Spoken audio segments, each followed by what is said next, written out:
For the past few years now, a really strange thing has been happening whenever new footage of Crimson Desert appears online.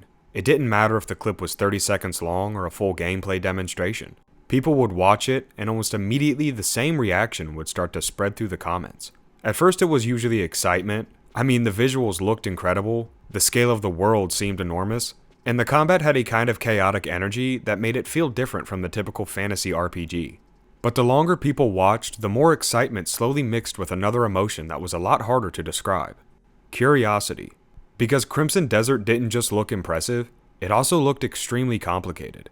In fact, the more gameplay that appeared, the more it started to look like the developers were attempting something that most studios usually avoid attempting altogether. Because Crimson Desert didn't just look impressive, it looked completely overcomplicated too. In fact, the more that the gameplay appeared, the more it started to look like the developers were attempting something that most studios never really attempt at all.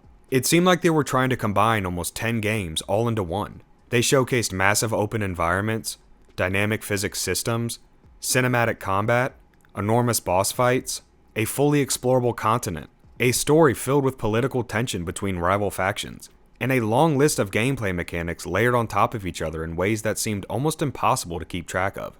It was the kind of project that makes people lean forward into their chairs and ask a very simple question. How exactly is all of this supposed to work? Now that the game has finally arrived, and after years of speculation, players are stepping into its world for the first time. The long wait is finally over. The continent of Pywel is open for exploration. The battles that once existed only in trailers are now happening in real time. And the ambition that made Crimson Desert so fascinating is no longer theoretical. But when you step back and really think about everything this game is trying to accomplish, one thought begins to creep into the conversation almost immediately. Crimson Desert might actually be too ambitious for its own good. Now, I'm not saying this to make the game look bad, or to make you feel stupid for buying it.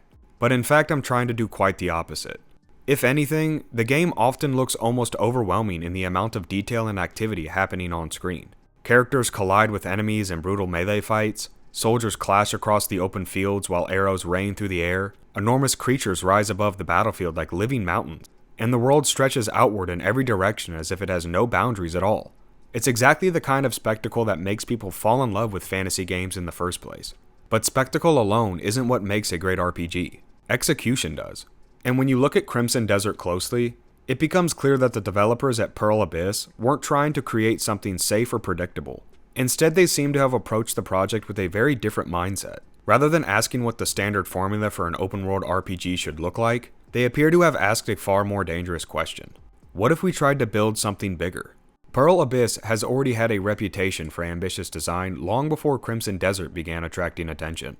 Their previous game, Black Desert Online, became famous not just because of its size, but because of how alive its world felt. Cities were packed with activity, the combat system moved with a level of speed and fluidity that most MMOs struggle to achieve, and the environments were filled with details that made the game feel less like a collection of quests and more like a living world. But building an MMO and building a single-player narrative adventure are very different challenges. MMOs thrive on scale and long-term progression, while story-driven RPGs require something more delicate. They need pacing. They need emotional investment in characters. They need a structure that guides players through the experience without making the world feel restrictive. Crimson Desert attempts to combine both philosophies. The game tells the story of a mercenary leader named Cliff, and the band of brothers that he commands are known as the Greymanes. From fragments of the story shown so far, it becomes clear that Pywel is not a peaceful place. The continent is filled with rival kingdoms, warlords, and factions competing for power after the collapse of the kingdom's leadership throws the region into turmoil. Mercenaries like the Greymanes survive by navigating this chaos. They take contracts and fight battles while the political landscape around them constantly shifts. In theory, it's the kind of story that fits perfectly with an open-world structure. A fractured continent full of competing forces gives players a reason to travel, explore, and become involved in conflicts that stretch across the entire world. And really, what a world it truly does appear to be. Pywel doesn't look like a small collection of map zones connected by loading screens. Instead, it resembles a continuous landscape where plains stretch into forests, forests give way to mountains, and mountains overlook valleys dotted with villages and ruins that hint at centuries of history hidden beneath the surface. When characters ride across the countryside in the gameplay footage, the horizon often seems impossibly far away. That sense of scale is so intoxicating to not only myself, but so many other people. But scale also introduces complexity, and complexity is where things begin to get interesting. The moment you start looking closely at the combat system, you realize that Crimson Desert isn't following the traditional formula that most RPGs rely on. Instead of simple attack patterns and ability rotations, the fighting appears almost physical in a way that feels more like a brawler than a fantasy adventure. Characters don't simply swing swords and wait for animations to finish. They grab enemies, slam them into the ground, shove them into walls, and sometimes even use their opponents as weapons against other attackers. Objects within the environment can also become a part of the battle. A fight that begins as a simple duel can suddenly turn into a chaotic collision of bodies and debris as characters stumble into obstacles and scramble to regain their looting. Watching it feels unpredictable, which is exactly what makes it so exciting. But unpredictability in game design can be both a strength and a weakness. When combat systems rely heavily on physics interactions, the number of possible outcomes multiplies rapidly. Animations need to respond dynamically to unexpected movements, enemy behavior must adapt to situations that developers cannot always predict, and the entire system has to remain balanced enough that players feel in control rather than overwhelmed.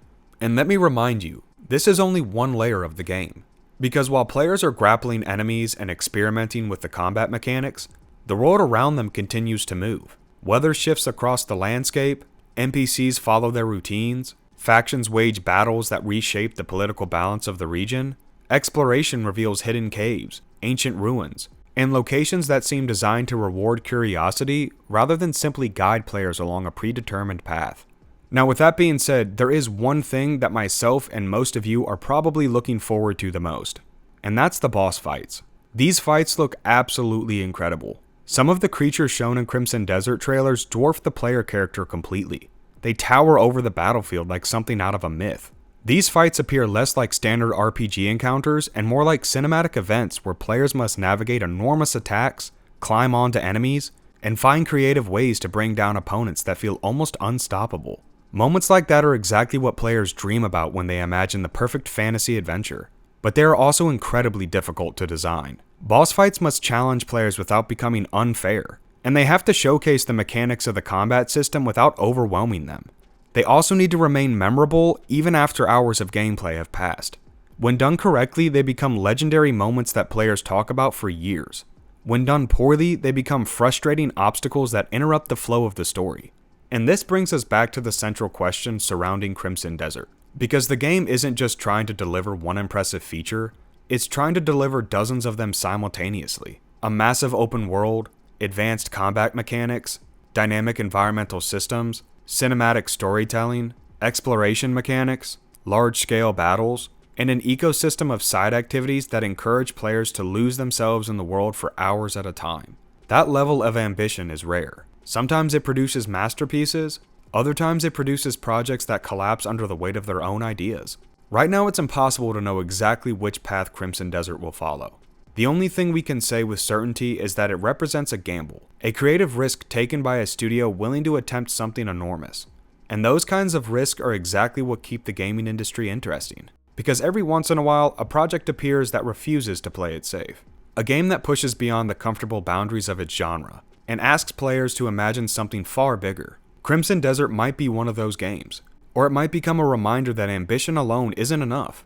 The moment players step into the world of Pywel and begin discovering its secrets for themselves, the real story of Crimson Desert finally begins to unfold. And that story isn't just being written by the developers anymore. It's being written by the players exploring the world right now. So if you've already started your journey across Pywel, if you fought your first battles, explored its landscapes, or discovered something unexpected while wandering through its forests and valleys, I'm genuinely curious to hear what your experience has been like.